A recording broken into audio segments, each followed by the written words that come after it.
Kuwait में जो Indian workers काम करने के लिए आते हैं उनके लिए इंडियन एम्बेसी की तरफ से एक नया ऐलान किया गया है, जिसके तहत सबसे पहले तो पीसीसी की ज़रूरत, जो लोग पीसीसी बनवाना चाहते हैं, किन को बनवाना चाहिए किन को नहीं बनवाना चाहिए।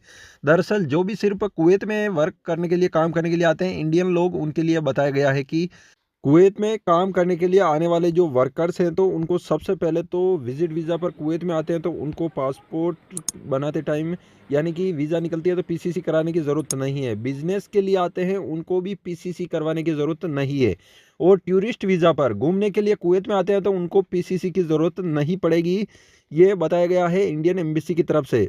पुलिस क्लियरेंस सर्टिफिकेट पीसीसी की ज़रूरत किनको होती है, बाकी दूसरे जो काम करने के लिए आते हैं उनको ज़रूरत पड़ती है, जैसे कि खादम वाले आते हैं तो उनको भी पीसीसी की ज़रूरत पड़ती है, पुलिस क्लियरेंस सर्टिफिकेट की।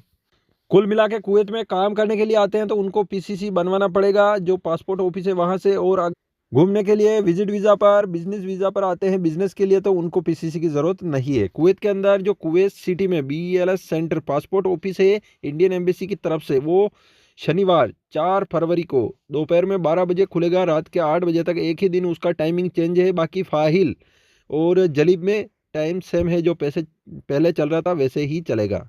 और ये कुवैत सिटी का भी सिर्फ एक दिन के लिए है, ओनली शनिवार सैटरडे के लिए, बाद में फिर से टाइमिंग चेंज हो जाएगी। कुवैत की लेटेस्ट इंपॉर्टेंट नई खबरों के लिए चैनल को सब्सक्राइब ज़रूर करें।